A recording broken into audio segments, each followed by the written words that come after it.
오늘 이 본문은 사실은 성경 중에서도 엄청나게 어려운 부분입니다. 계시록 중에서도 참 해석이 어려운 이런 부분인데 하나님께서 우리에게 지혜를 주셔서 이 본문의 말씀이 참 은혜스럽게 우리에게 다가가기를 바랍니다. 제목이 중요합니다. 거룩을 위한 영적인 전쟁이다 하는 겁니다. 사람들은 이 죽음의 순간을 참 중요하게 생각합니다. 원치 않는 비참한 죽음을 꿈꾸는 사람은 없습니다. 객사를 한다든지 끔찍한 교통사고를 당한다든지 자살로 인생을 끝내고 싶은 사람이 누가 있겠습니까? 전염병으로 새카맣게 타 죽는다면 정말 수치가 될 것입니다. 우리나라는 영모로 죽은 자들은 시신을 매장하지 않습니다. 또 매장을 했더라도 다시 파내가지고 부관 참시합니다. 가문의 수치를 이렇게 주게 됩니다. 여러분, 세상의 가장 비참한 장면은 죽음과 다 연관되어 있습니다. 공동묘지의 그런 모습들, 장례식의 장면들, 거기에 무슨 웃음이 있겠습니까? 치열한 전쟁 후에 그냥 군인들의 시체들이 막 널브러져 있었을 때, 까마귀들이 그 위를 막 그냥 날아다 다녔을 때, 이것처럼 음sam하고 저주스럽고 비참한 그런 장면은 없을 것입니다. 본문에서 이 세상에서 가장 끔찍한 장면을 지금 카메라로 보여주고 있습니다. 들판에 지금 시신들이 막 매장되지 않는 상태로 절비하게 놓여져 있는데 막 새들이 막 덤벼들어가지고 그 시신들을 지금 막 뜯어먹는 아주 소름 끼치는 그런 장면이 나타나고 있습니다. 성경에서 이 장면을 보여주는 것은 전쟁의 참상을 보여주기 위해서 아닙니다. 이 세상에서 예수 없이 믿음 없이 저주받은 죽음이 얼마나 비참한가 하는 것을 아주 생생한 그림으로 지금 보여주고 있는 것입니다. 동시에 예수 그리스도의 피로 구속받고 말씀대로 산 영혼들이 얼마나 복된 것인가, 얼마나 미래가 있는가. 현실적으로는 그 사람들이 순교를 당하고 비참하게 보일지 모르겠지만 주님 앞에 봤을 때는 이거야말로 가장 복된 죽음이라는 것을 역설적으로 지금 표현해주고 있는 것입니다. 말씀을 거역하고 살아온 모든 삶들, 믿음으로 살아가는 성도들을 막 괴롭히고 핍박했던 그 힘있는 자들, 거짓 선지자들을 추종하면서 하나님을 공개적으로 대적했던 그 영혼들의 종말이 얼마나 생생하게 그려지고 있는가 하는 것입니다. 그래서 오늘 우리 이 시간 정말 우리의 이생과 내세 가운데 영원히 축복된 그런 미래가 있는 우리의 인생들이 설계되기를 바라는 마음에서 오늘 이 말씀이 전거되기를 바랍니다. 첫 번째는 저주받은 비참한 운명들이 나타나고 있습니다. 본문에서 이 두 죽음이 지금 구별이 되고 있습니다. 17절에서 18절에 죽음이 있는데 이것은 땅 위에 남아있는 사람들의 일종의 그 자연적인 죽음이다. 그렇게 우리가 일반적으로 정의할 수가 있고 19절부터 21절은 짐승과 거짓 예언자의 그 멸망을 이야기를 합니다. 이게 앞부분에 있는 죽음은 자연적인 죽음입니다. 사단과 그것을 따른 영혼들의 죽음이죠. 그것도 저주받은 죽음입니다. 왜냐하면 새들이 시신을 뜯어먹고 있기 때문입니다. 그리고 그 후반절에 나와 있는 짐승과 거짓 선지자들의 죽음입니다. 이들은 새들이 뜯어먹지 않습니다. 산채로 영원한 불못에 멸망에 빠집니다. 영벌에 들어간 겁니다. 영벌에 들어간 겁니다. 그러니까 이들은 끝난 겁니다. 하나님 앞에서 더 이상 이들의 역사적인 역할은 끝났고 그 존재 자체가 완전히 파괴되고 있습니다. 짐승들로 표현되는 악한 영의 세력의 멸망을 말하고 있습니다. 17절 18절 말씀을 보면 또 내가 보니 한 천사가 태양 안에 서서 공중에 나는 모든 새를 향하여 큰 음성으로 외쳐 이르되 와서 하나님의 큰 잔치에 모여 왕들의 살과 장군들의 살과 장사들의 살과 말들과 그 탄자들의 살과 자유자들이나 종들이나 작은 자나 큰 자나 모든 자의 살을 먹으리라.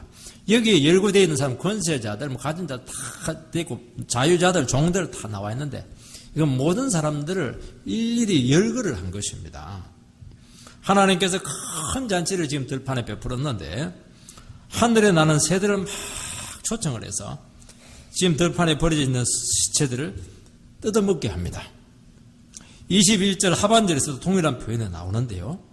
모든 새가 그들의 살로 배불리더라.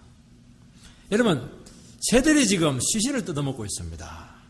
이것은 구약적인 배경을 가지고 해석이 돼야 됩니다. 새들이 시신을 뜯어먹는다고 하는 것은 구약의 언약의 저주가 성취가 된 것입니다. 여러분, 성경에는 보면 중요한 사상이 뭐냐니까 언약 사상입니다. 언약은 우리한테 없는 개념입니다. 성경에 나와 있습니다. 그 당시 건동 지역에 있었던 그런 개념입니다. 잘 이해가 안 됩니다. 여러분, 우리가 살아갈 때는 약속을 하게 됩니다. 그래서 통등 간에 약속을 하는 것을 계약이다. 전세 계약은 통등 간의 계약입니다.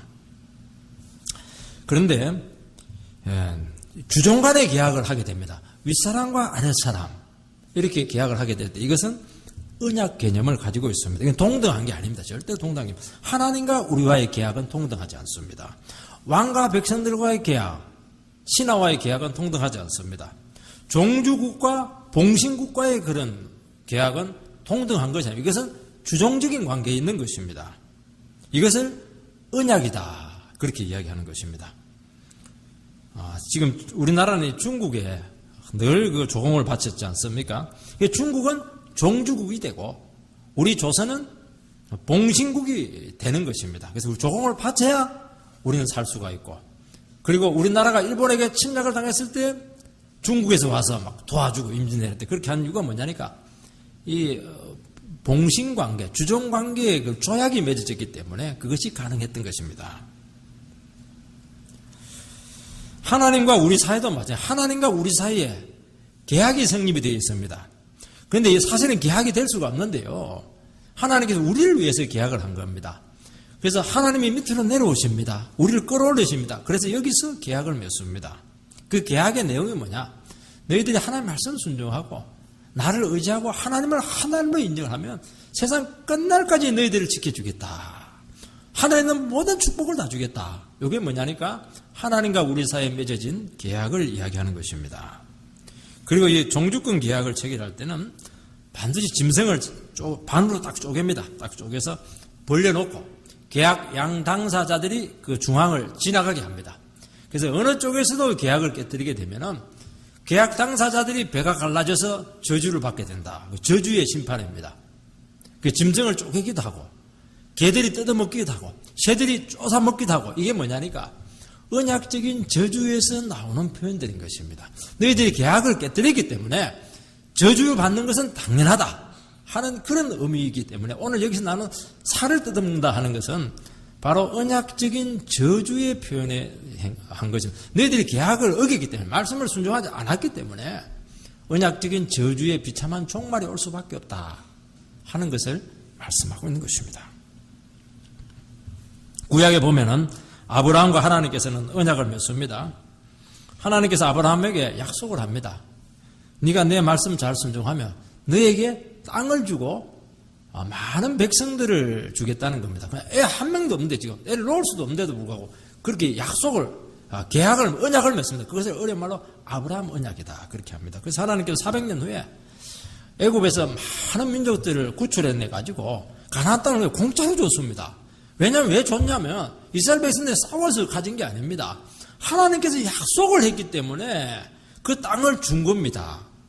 그래서 이스라엘 백성들은 태생 자체가 자기 힘으로 나라를 가진 게 아니고 하나님의 은혜로 그 땅에 들어왔습니다. 그러면 이스라엘 백성들이 어떻게 해야 되겠습니까? 하나님 붙어 있는 것이 우리가 사는 길이구나 그렇게 생각을 해서 주라산 하나님의 말씀 붙잡고 그렇게 살아야 되는데, 이스라엘 백성들의 율법을 어기고 그냥 우상을 따라가고 음란한 짓을 하고 이렇게 하니까 결국에는 계약 파기가 되는 바람에 하나님께서 너희들은 이 축복의 땅, 계약의 땅에 살 수, 언약의 땅에 살 수 없다. 그래서 그냥 나라가 망하고 바벨론을 쫓아냈던 것입니다. 왜냐하면 이스라엘 백성들이 계약을 파기했기 때문인 것입니다. 그 저주를 받았던 것이지 않습니까? 하나님께서는 예수 그리스도를 이 땅에 보내가지고 예수님을 그냥 쪼개버렸습니다. 예수님을 십자가에만 쪼개서 보혈의 피를 흘리게 했었습니다. 그래서 흘리는 바 언약의 피니라, 이 말이 여기에 나와 있는 것입니다. 이스라엘 백성들은 실패했었습니다. 왜냐하면 율법이 돌판에 새겨져 있습니다. 그런데 그게 지킬 수가 없는 것이죠. 그런데 하나님께 예수 그리스도께서 오셔가지고 우리의 모든 저주를 이분이 다 가져가셨습니다. 그 우리의 성령을 보내가지고 우리 마음판 안에다가 율법을 막 새겨놨습니다. 그래서 구약 백성들이 실패했던 하나님의 말씀에 대한 순종이 이제 주의 은혜로 하나님의 능력으로 가능한 그런 인생이 되었다는 것입니다. 그러니까 이 신약에 살아가는 우리 성도들에게는 얼마나 복된 삶인지 모릅니다. 저는 하나님 말씀 순종하지 않고 있는데요. 조금만 기다리세요. 순종하게 만듭니다. 반죽이 가지고 순종하게 만듭니다. 걱정 안 했대요. 그래서 그걸 아는 사람들은 빨리 항복하고 그냥 미리 순종을 합니다. 미를 하는 성도들은요, 다 할 거 다 하고 씹힐 거 다 씹히고 밟힐 거 다 밟히고 나중에 이제 눈 하나 없고 손 하나 없고 이래가지고 한 손 들고 막 천부에 의지 없어서 손 들고 이러면서 나오는 겁니다. 이게 잘하는 게 아닙니다. 절대로 잘하는 게 아닙니다. 미리 말씀 듣고 싹 바꿔버리면은 그러면 저주 없어요. 그냥 축복이 맙니다. 그냥 하나님 봐라. 하나님 의지하는 사람들 얼마나 축복하는지 내가 한번 보여주겠다. 딱 보여준다니까요. 보여주세요. 딱 하지 않습니까? 그게 놀라운 것입니다. 그래서 여기서 새에 뜯겠다고 하는 것은 말씀에 순종하지 않고 예수 안 믿고 자기 욕심대로 멋대로 살아간 영혼들. 그 일반 사람들 아닙니까? 그 사람들이 그 저주받은 인생인 것입니다. 그 사람들이 아무리 많이 가졌던 권세를 가졌던 왕이든 신하든 아무 상관없고 군인이든 아무 상관없고 장사든 아무 상관없습니다. 저주입니다. 저주. 또 하나는 뭐냐니까 다윗과 골리앗하고 싸우는데 그 옛날에 전쟁은요 그 인간의 전쟁이 아닙니다. 군사력이 아니었습니다. 신들의 전쟁이었습니다. 그래서 전쟁하러 가니까 서로 저주를 퍼붓습니다. 너 맞아 죽는다 그렇게 하는 것이 아니고요. 언약적인 저주를 합니다. 내가 너를 쳐서 내 머리를 베고 블레셋 군대의 시체로 오늘날 공중의 새와 들짐승에 주어서 온 땅으로 이스라엘에게 하나님이 계신 줄을 알게 하겠다. 이게 저주입니다. 아니야. 결국에는 이 저주대로 됩니다. 골리앗의 목을 잘라버리고 이스라엘 백성들이 도망가는 블레셋 백성들을 따라가면서 전부 다 축복나게처럼 다 그냥 죽입니다. 막 널브러져 있습니다. 새들이 와서 막 쫓아먹습니다. 언약적인 저주입니다. 이게.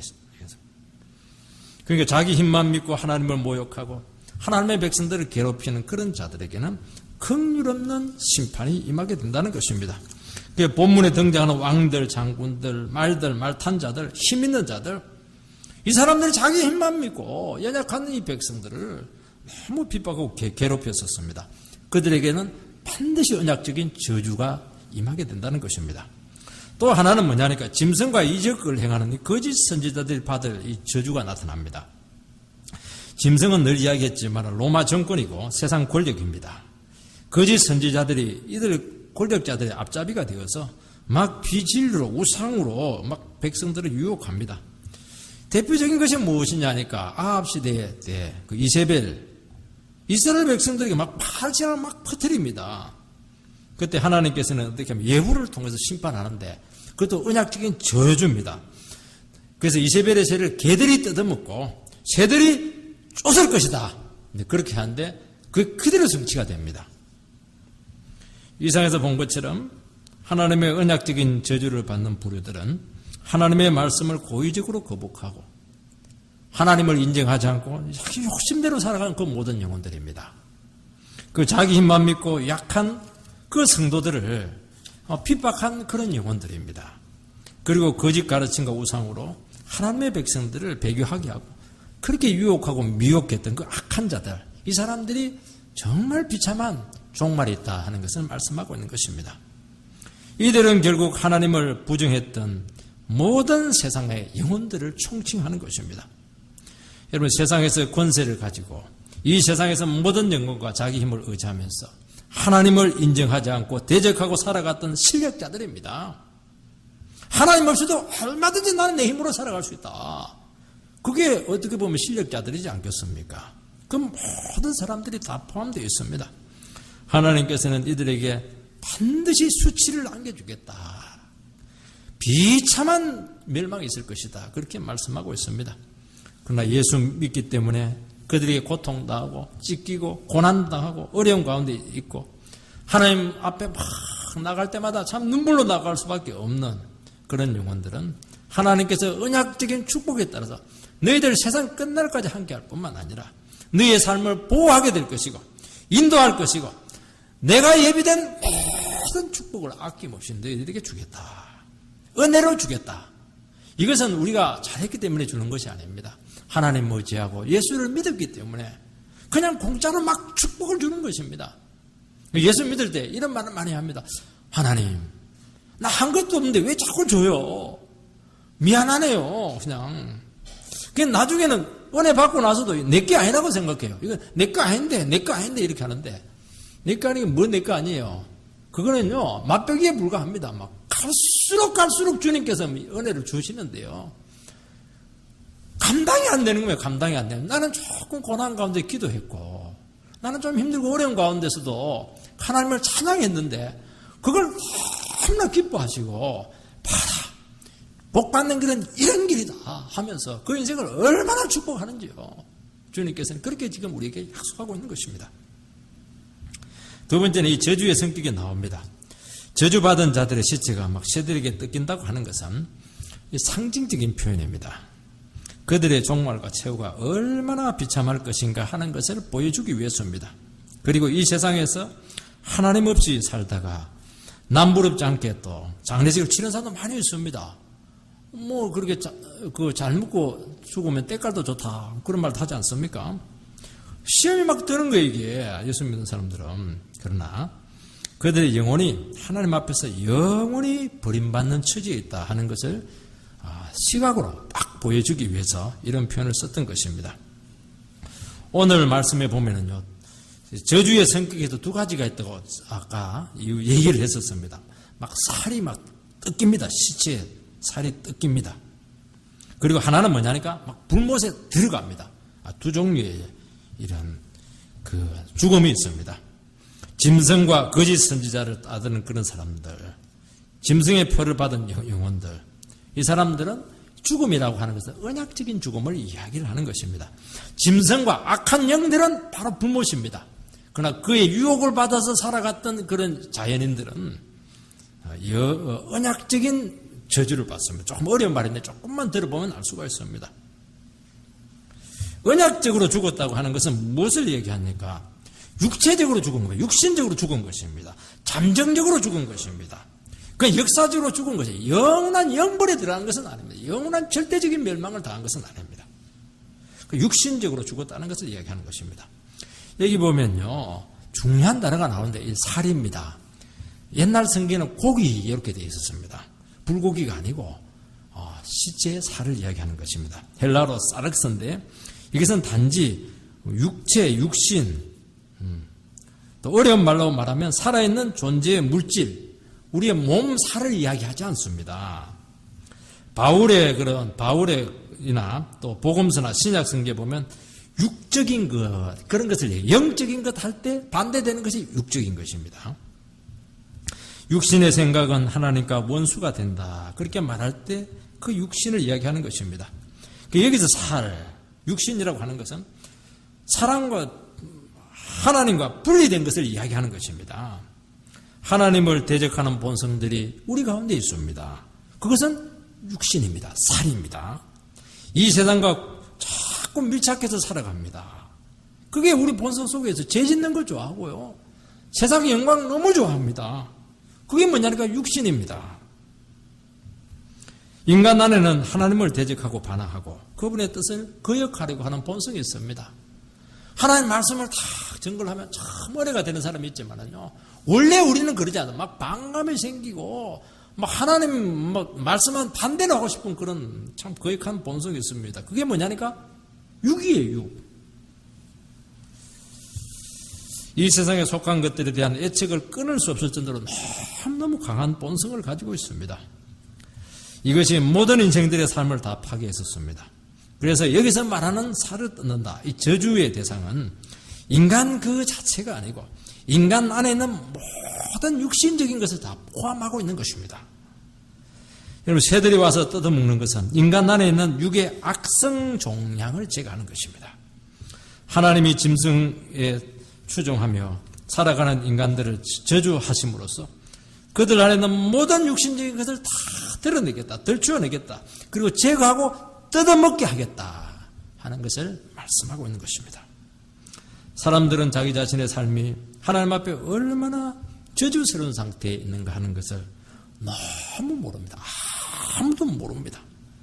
사람들은 자기 자신들의 업적을 높이고 능력을 과시를 하고 막 세력을 가지고 막 규합을 하고 이렇게 하면서 떵떵거리면서 큰소리 치면서 살아가는데 하나님의 저주로 이 모든 것들이 다 벌거벗겨지게 될 것이고 자기 속에 있는 그 모든 육적인 것들이 드러나게 되면서 그 모든 것마다 하나님께서 철저하게 심판을 하신다는 것입니다.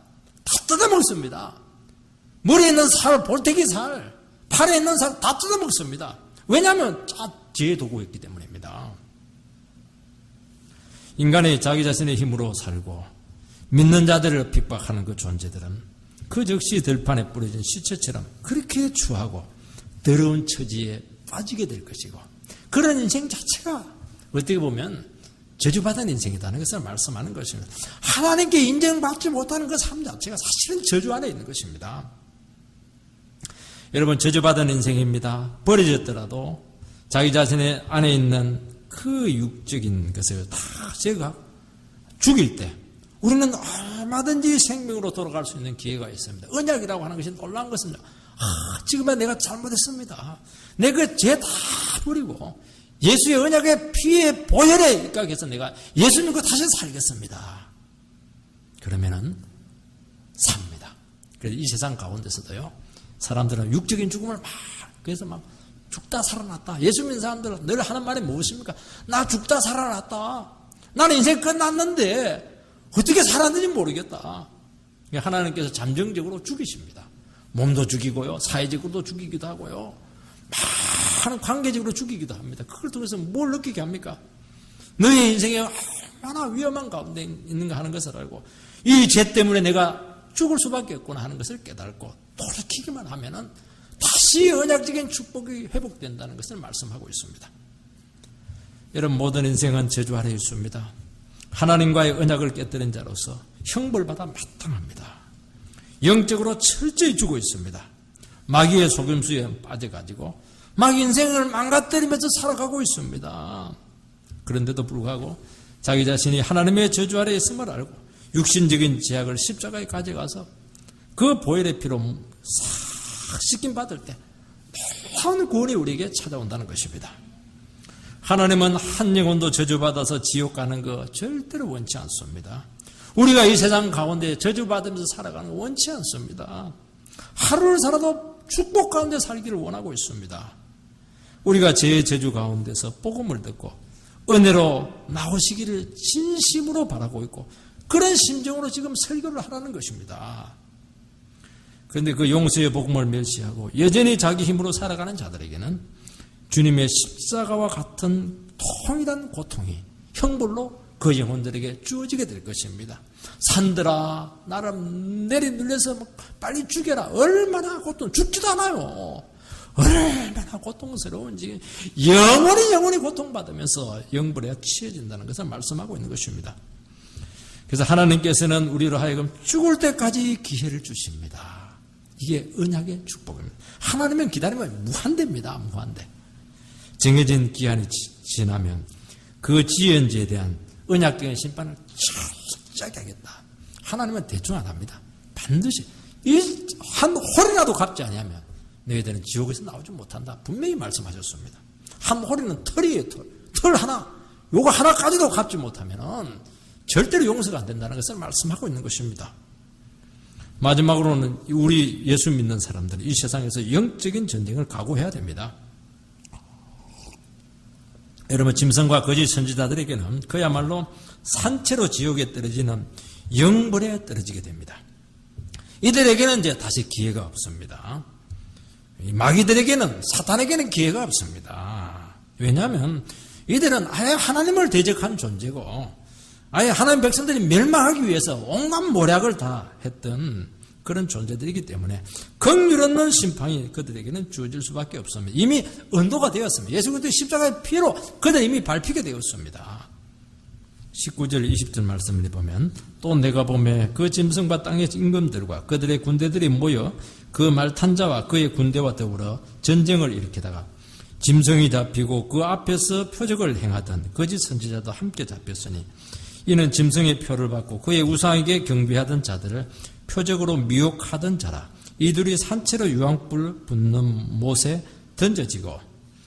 지금 여기 장면에 보면요, 조금 자세히 좀 볼 필요가 있는데 전쟁이 나옵니다. 두 세력 간의 전쟁이 나오는데 한 세력이 뭐냐니까 짐승과 땅의 임금들과 그의 군대들이 한편이 되어서 지금 전쟁을 합니다. 그리고 반대편에는 말탄자와 그의 군대가 한편에 대해서 전쟁을 벌이게 됩니다. 말탄자는 승리자 대신 백마타신 부활하신 예수 그리스도를 이야기하는 것입니다. 짐승이 잡히게 되고 악한 영의 선지자들도 잡히게 됩니다. 예수 그리스도가 승리를 했다는 것을 말하는 것입니다. 그리고 그 잡힌 자들을 산채로 유황불 못에 던집니다. 악한 영의 역사적인 역할은 여기서 다 끝납니다. 악한 마귀의 세력은 하나님께서 자기 백성들을 연단하고 징계하는 도구로 일시적으로 하나님께서 허락했다는 것을 이야기하고 그 역할이 역사적인 상황에서 끝나게 되었을 때는 원래 가야 될 그 영원한 영불로 불못으로 던져지게 된다는 것을 말씀하는 것입니다. 하나님께서 우리로 하여금 이 세상 가운데 왜 마귀가 있습니까? 왜 사탄의 시험이 있습니까? 왜 이렇게 험난한 어려움들이 있고 고난이 있습니까? 하나님께서 우리를 연단하기 위해서 일시적으로 허락을 했던 조교와 같습니다. 그래서 이 영적인 전쟁은 눈에 보이는 전쟁이 아니고 철저히 영적입니다. 오늘 성도들에게는 치열한 영적인 전쟁이 있습니다. 이 전쟁은 실제적이고 실제했고 앞으로도 실제할 것입니다. 한 번으로 끝났냐? 아닙니다. 언제까지 합니까? 주님 오실 때까지 그 싸움을 해야 될 것입니다. 반복적으로 이 전쟁은 할 수밖에 없습니다. 우리의 삶의 현장에서 구체적으로 모든 상황 가운데 다 일어날 수 있는 아주 치열한 전쟁입니다. 살을 뜯어먹는 네가 죽어야 내가 이기고 내가 죽으면 네가 이기고 바로 그 서바이벌 게임이 우리에게 있다는 것을 이야기하는 것입니다. 여러분 우리에게 악한 영과 제약과 치열한 영적인 전쟁이 있는 이유가 무엇입니까? 그것 딱 하나밖에 없습니다. 우리 안에 육신이 깨어지지 않았기 때문입니다. 우리 안에 왕이 있습니다.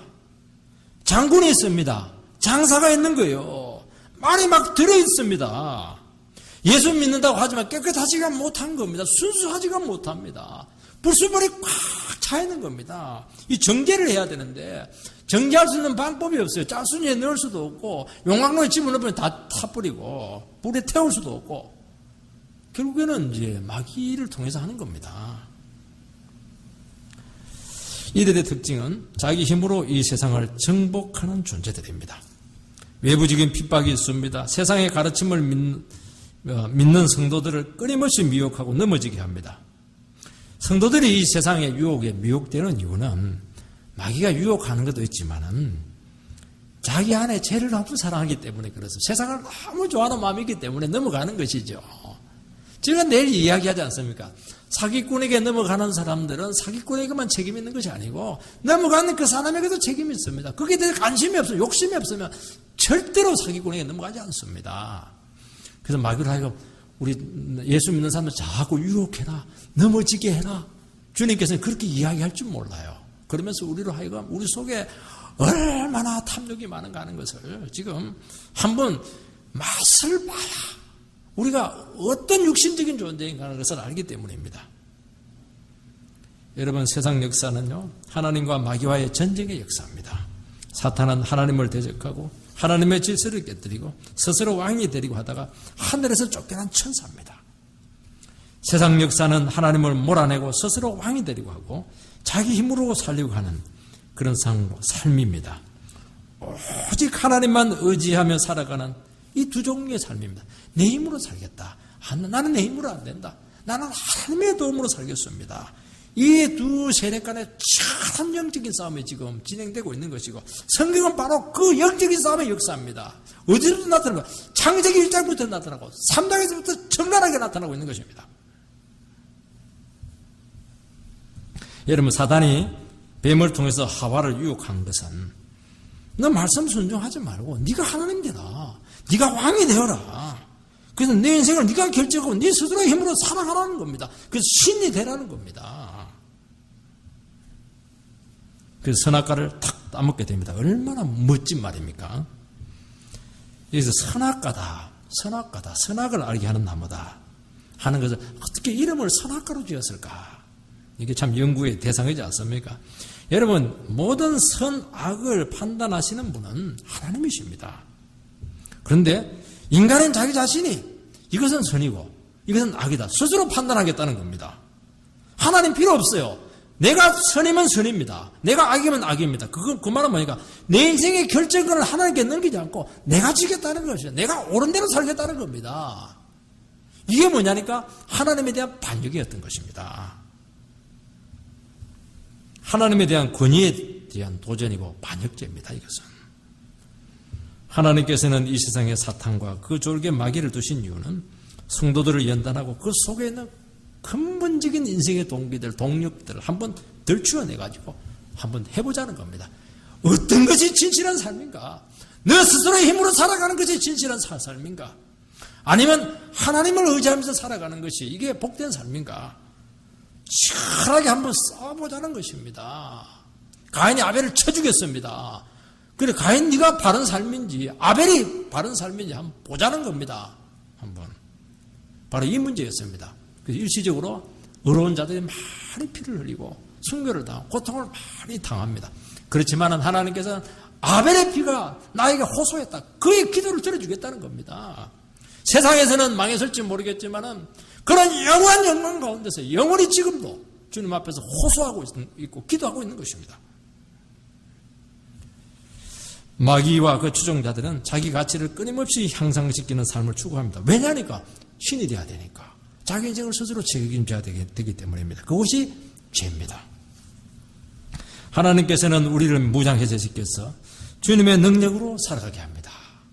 너무 적나라합니다. 어린 양의 삶을 살게 합니다. 사자의 삶이 아니고 맹수의 삶이 아니고 힘을 쫙 빼서 그냥 하나님께서 지켜주지 아니하지만 하루도 살아갈 수 없도록 그렇게 우리를 탁 만듭니다. 아직도 힘이 넘칩니까? 반쯤 지금 맹수에서 한 반쯤 지금 개 정도 될지 몰라요. 사자에서 개 갖고 안 됩니다.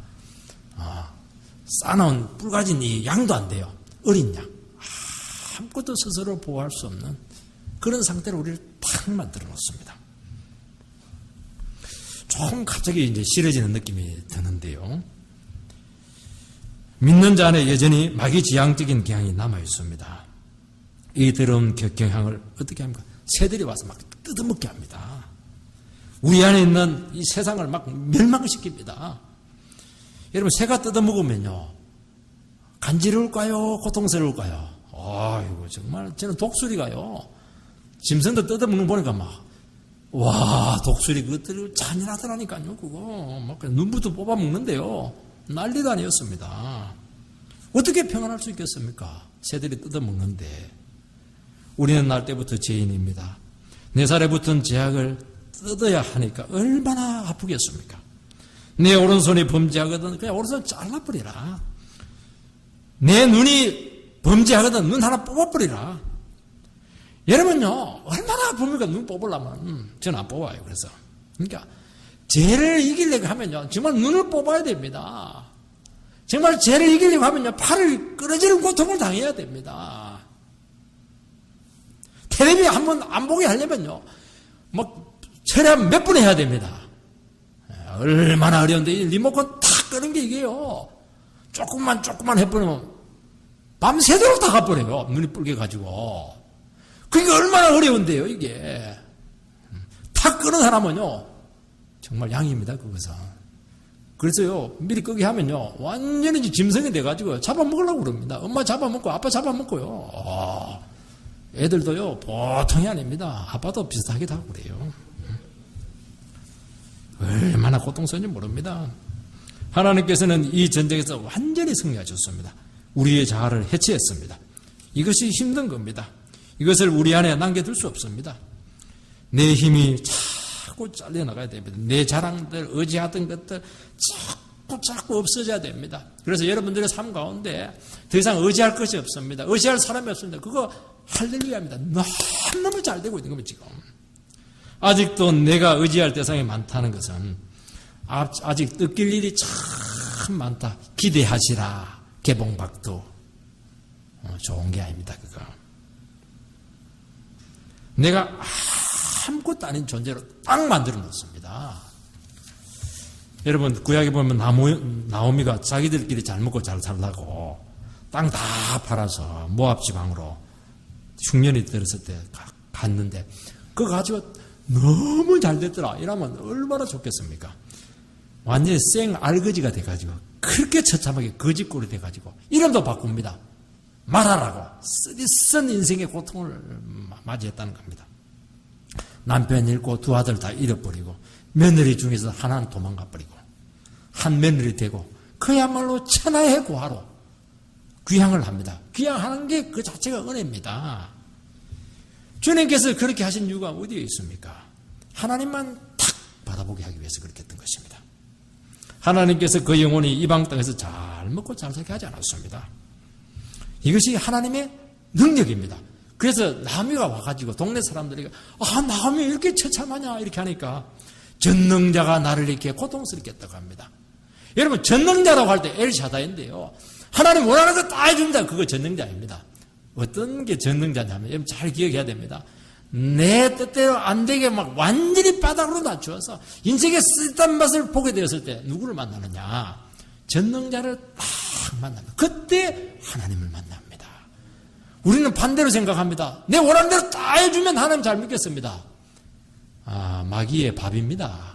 될 가능성이 굉장히 많아요. 물론 하나님께서 나중에는 축복을 엄청나게 줍니다. 그러나 하나님을 만나기 전까지는 안 되는 거예요. 그럼 반드시 타락합니다.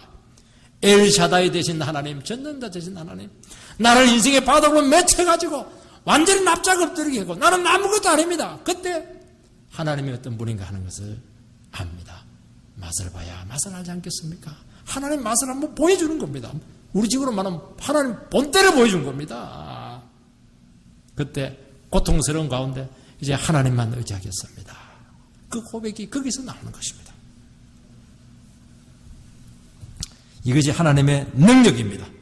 오직 주님만 바라보게 되었을 때 어느 누구도 해내지 못한 그 능력의 삶, 기적의 삶이 그때부터 시작이 되는 것입니다. 그때부터 신앙생활은 시작이 되는 것입니다. 여러분, 짐승이 잡히고 그 앞에서 표적을 행하던 선지자도 이렇게 되어 있습니다. 표적은 기적입니다. 능력입니다. 힘입니다. 여러분, 짐승들요, 거짓 선지자들요, 기적 막 행합니다. 정신을 못 차려요. 현혹을 합니다. 나도 저 능력 가지고 싶습니다. 저 기적을 행하고 싶습니다. 그러니까 사람들이 미혹이 되는, 매료가 되는 겁니다. 왜냐하면 이 세상에서는 그런 능력들이, 기적들이 실제적인 힘이 되기 때문입니다. 뭔가 능력이 나타나기 때문입니다. 그래서 표적으로 미혹하던 자들이다, 그렇게 되어 있습니다. 오늘 시대는요, 힘이 우상이고 능력이 우상이 된 시대입니다. 사람들은 다 능력자가 되려고 하고 있고 힘을 자꾸 가지려고 합니다. 그러나 그것은 하나님과 원수가 됩니다. 하나님이 주시는 힘으로 무장을 해야 됩니다. 성령의 능력으로 무장을 해야 되지 왜 자기 스스로 자기를 무장을 시키자는 것입니다. 하나님께서는 그 영혼과 세상 끝날까지 싸울 것입니다. 하나님은 우리 편이 되어 주셔야 되는데 하나님 의지하지 않고 세상의 능력을 자꾸 의지하기 때문에 하나님이 영원히 우리와 대적이 되기 때문에 고통은 고통대로 당하고 되는 것도 없고 그렇게 되게 되어 있습니다. 그렇게 하지 마시고 성령의 능력을 자꾸 의지하시기 바랍니다. 여러분, 십자가는 단지 죄 용서를 의미하지 않습니다. 인간의 죄와 그냥 부도저입니다. 십자가는 뭐냐? 하나님의 아들 믿습니다. 내 죄 용서받았습니다. 우아한 게 아닙니다. 그냥 십자가 부도저입니다. 잉 하면서 쫙 가버리면 어떻게 됩니까? 보고포가 되고 오징어 포가 됩니다. 아마 완전히 망가집니다. 포로 깔려가지고요. 그때 어떻게 하냐? 깨갱깨갱하면서 하나님의 생명이 우리에게 오기 시작하고 그때 살아있는 기도가 나타나요. 그때 살아있는 신앙 고백이 나옵니다. 살려준 것만도 고맙습니다. 그때 진정한 감사가 나와요. 그전에는요, 100개 잘해줘도 하나만 잘못해주면요, 아마 저주를 퍼붓습니다. 사람이요. 그렇게 간단하지 않아요. 잘해주는 게 좋은 게 아니라니까요. 예수님께 죄를 딱 도려냅니다. 이런 불도저가 우리를 밀고 오면은요, 자기요, 그동안 괜찮았던 것들, 자랑들, 의지했던 것들, 허무들이 막 백일하게 다 드러납니다. 우리는 예수를 믿고서도 죄를 더 짓고 또 넘어집니다. 예수를 모를 때는 우리가 편하고 좋았습니다. 예수를 아는 바람에, 하나님의 말씀을 듣는 바람에 그냥 더 힘들어졌습니다. 내 속에는 죄가 막 더 살아나 버렸습니다. 신앙을 가졌기 때문에 자꾸 허물이 드러나는 것입니다. 그래서 괜히 예수 믿었다. 예수 믿는 것 때문에 죄도 못 짓고 말이죠. 마음의 양심은 힘들고 말이죠. 지금 공부를 해도 지금 될까 말까인데, 모든 힘을 다 모아도 될까 말까인데, 그래서 자꾸 이렇게 예수 믿는 것을 후회를 많이 합니다. 예수님께서 이 땅에 왔을 때 갑자기 헤롯 왕이요, 괴물로 바뀌어서 2살 안에 있는 사람, 애들 다 죽여버립니다. 그전에 정치를 잘했습니다. 바리새인들이 얼마나 존경을 많이 받고 있었습니까? 근데 예수님 오니까 바리새인들이 막 예수님의 대적이 되어가지고 그렇게 예수님을 공격을 합니다. 왜냐하니까 그들이 본성의 껍질이 딱 벗겨졌기 때문입니다. 예수님을 죽이려고 합니다. 예수님이 가는 것마다 제가 드러났습니다. 그동안 위장하고 스스로 속이고 체면을 걸고 살아왔던 것입니다. 주님은 이 모든 것을 다 드러내어서 세돌하여 환부를 도려내도록 수술하시겠다는 것입니다. 여러분, 우리의 삶에 아픔과 고통이 있고 눈물이 있는 것을 절대로 이상하게 여기지 마시기 바랍니다. 여러분, 아프지 않으면 문제의 심각성을 깨닫지 못합니다. 처음 복음을 들을 때는 신선합니다. 어떻게 세상에 이런 말씀이 다 있을까? 쪽집게다. 내 마음을 다 알고 있네. 한두 번 그 말씀 들으면 되는데 365일 그 말씀 들어버리면요, 괴로워집니다. 왜냐하면 자꾸 제가 생각이 나니까. 내가 100% 주님 깨끗한 모습으로 바뀌기 전까지는 하나님 놔두지를 않아요. 찰거머리처럼 이 새가 와서 뜯어먹고 참새가 와서 뜯어먹고 그냥 비둘기 와서 뜯어먹고 이렇게 하니까 괴롭습니다. 어느 누구도 자기가 잘못했다고 하는데 좋아할 사람 누가 있겠습니까? 심지어 그런 설교를 하는 목사를 미워하고, 목사님 너무 사랑이 없어요. 왜 목사님 나만 치는 설교를 합니까? 그렇게 자꾸 오해를 합니다. 이게 뭐냐니까 내가 해체되기 때문에 그렇게 하는 겁니다. 해체가 돼야 됩니다. 잔뜩 좋은 계획을 세워놨는데 예배하면 다 되려니까 그 욕심이야. 이러니까 힘을 줘도 안 되는데 회개를 자꾸 하라는 겁니다. 그러나 그 아픔 속에 하나님은 새하늘과 새 땅을 약속합니다. 내가 알지 못하는 영원한 하나님의 세계가 그때부터 펼쳐지는 것입니다. 나는 이게 모든 것인 줄 알았는데 이거 해줘야 내가 살맛이 생긴다고 생각했는데 그거 회개하고 이제 죽든 살든 주님만 의지하겠습니다. 그렇게 하면은 진짜 생각하지 못했던 그렇게 놀라운 세계들이 열리는 것입니다. 하나님이 열어주시는 세계가 있다는 것을 믿으시기 바랍니다. 아픔 중에 소망이 생깁니다. 진정한 위로와 평안이 무엇인지 알게 된다는 것입니다. 21절에 보면은요, 그 나머지는 말탄 자의 입으로부터 나오는 금의 죽음에 모든 새가 그들의 살로 배불리더라. 말탄 자의 입에서는, 예수님의 입에서 나오는 금이 예수님의 말씀입니다. 말씀을 왜 금이라고 하느냐, 칼이라고 하느냐는 것이죠. 금은 찌르고 도려내고 죽입니다. 우리 안에 있는 그 사단적인 본성들, 자기 실현하려고 하는 그 탐욕적인 욕구들, 자기 잘난 맛에 살아가는 그 자랑들 전부 다 도려내고 그냥 어떻게 합니까? 그냥 찌르고 죽이고 그렇게 해체를 시키는 것입니다. 그 이유는 우리가 마지막 심판 앞에 제대로 서도록 하기 위해서입니다. 미리 연단하고 미리 도려내고 미리 수술해서 주님 앞에 당당하게 서도록 하기 위해서 그렇게 하는 것입니다. 여러분, 그래서 우리 자신에 대해서 실망하는 거 그거 염려하지 마시기 바랍니다. 그래서 신앙생활 때 제일 위험한 사람들은 당신은 너무 대단해요. 당신은 걱정할 게 뭐가 있어요. 훌륭하십니다. 잘났습니다. 그 사람은요, 마귀 동생일 가능성이 굉장히 많아요. 그런 사람 말 믿으면 안 됩니다. 당신 나를 지금 모르고 알고 있습니다. 오늘 그 당에 장로님께서 똥이다 그렇게 얘기했는데 우리 다 똥이라는 거예요. 이게 똥이에요. 보면 싫고 말이죠. 밟으면 일주일 동안 냄새 나가지고 기분 나쁘고, 내가 똥이에요. 냄새가 나가지고 일주일 동안 기분 나빠서 밥맛이 없는 겁니다. 이게 뭐냐니까 이게 우리 자신들의 모습이라는 것이고요. 이 모습을 가져야 된다고 말씀하고 있는 것입니다. 그렇게 할 때 나를 죽이게 되고 정말 다른 영혼을 사랑한다 하는 그 말을 그때부터 할 수 있는 것입니다. 말만 번지르르하게 사랑한다고 그러고 하나도 손해 안 보고 말이야. 이건 생기면 다 자기가 챙기고 그에서도 자기 마음에 안 들면 그냥 욕해버리고 나가버리고 그게 무슨 놈의 그게 성도라고 할 수 있겠습니까? 그 인애가 아침 이슬보다도 못하다고 그렇게 말합니다. 그 사람을 어떻게 믿을 수 있고 어떻게 그 사람과 함께 하나님 나라를 세울 수가 있겠습니까? 그런 성도가 돼서는 안 되지 않겠습니까? 우리 정말 생각을 잘해야 될 줄로 믿습니다. 정말 제대로 믿음 생활을 해야 되지. 정말 저주받는 그 삶 되지 말고요. 하루를 살더라도 정말 주님 앞에 인정받고 축복받는 정말 존귀한 삶이 되기를 주의 이름으로 축복합니다.